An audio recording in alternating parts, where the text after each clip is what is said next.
This is the vlog for February 2nd, 2019, and it's Groundhogs Day, so how appropriate that I'm wearing a shirt about time travel. This is not a new shirt. It is in fact at least 2 years old, or nearly 2 years old. I think I got it at the last convention I went to, which was the 2017 SakuraCon. Today's been a bit weird, a bit busy. I've managed to get through nearly all the chapters in my book. There are, I want to say, 2 left now.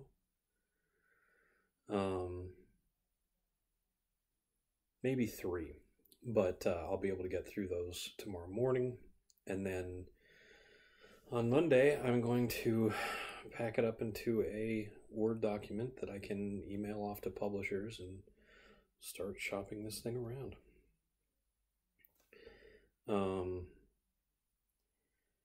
I was hoping that the second episode of Genlock would be available today, but it wasn't when I went to check a few hours ago. I heard one person say that they watched the 3rd episode. They have an account with Rooster Teeth so they can see all the episodes, so I don't know. But the final episode of Ruby Season 6 was made available for free. And it ended strong. It was a good way to finish off the season. The voice actor for Crow Branwyn, who is Ruby's uncle, is currently going through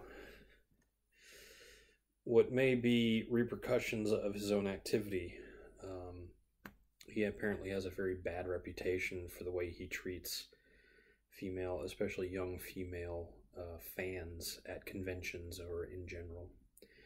We'll see how that plays out. But the other thing I've been doing this afternoon is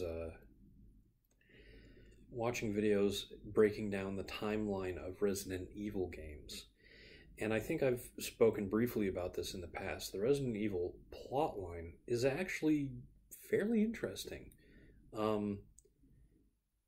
And I'm saying this as someone that is necrophobic, that does not like dead bodies in the least. I can appreciate when a game does interesting stuff with its storytelling. Of particular interest is Resident Evil 2's style, where when you start the game, you pick either Leon Kennedy or Claire Redfield, and you play through the game with one of those characters, and then you play through the game with the other. This is important, and it's important to remember that this game was made in the PlayStation 1 era, when they were limited to the CD level of storage for games. Importantly, in 1998, when it was released, Final Fantasy VII had come out the previous year with 3 discs. So the fact that Resident Evil 2 only had 2 is telling. Not telling, but significant. It's not an RPG, but it has a lot of video. It has... I don't remember it having a lot of spoken audio. That didn't come in until the later games. But I think some of the cutscenes did have voiced over audio. But the way the game worked is that if you picked Claire or Leon as your first character, you would play through the first disc with that character, and then you would switch on the second disc and play through the second disc with that character. And this meant that there were at least 4 different paths through the game, essentially, because individual events would change depending on which character was going through them. And each character, I believe, had access to different items or skills or something. So playing Leon A is actually different from playing Claire A, and similarly, Claire B is different from Leon B. I don't know that either one of those is technically a canonical playthrough, but something else that I didn't realize is that Resident Evil 3 is actually set before and after Resident Evil 2.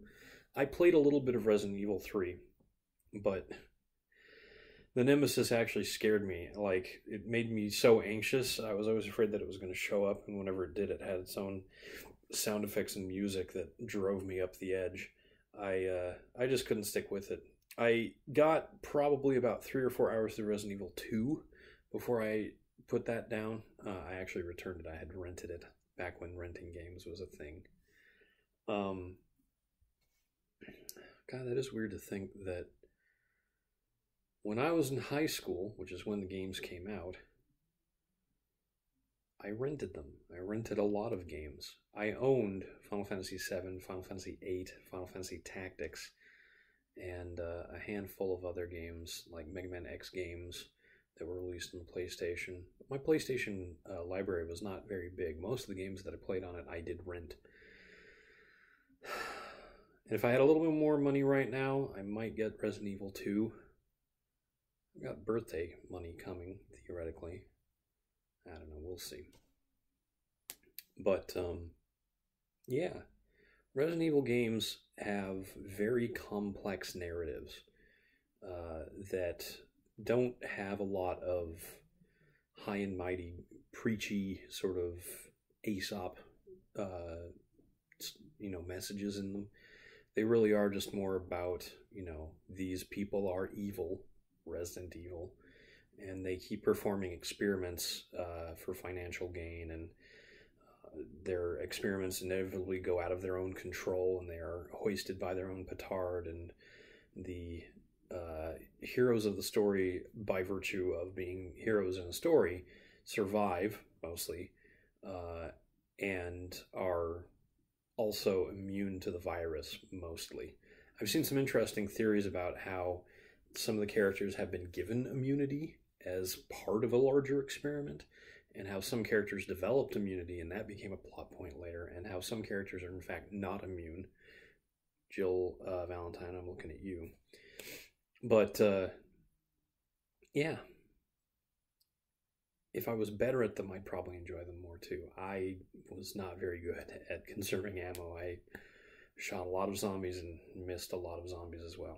Anyway, I am going to get back to games that I am pretty good at tonight and go see if Genlock is up and running. Tomorrow's the Super Bowl, so I don't know if I'm going to talk more about Genlock or the Super Bowl, but we'll see.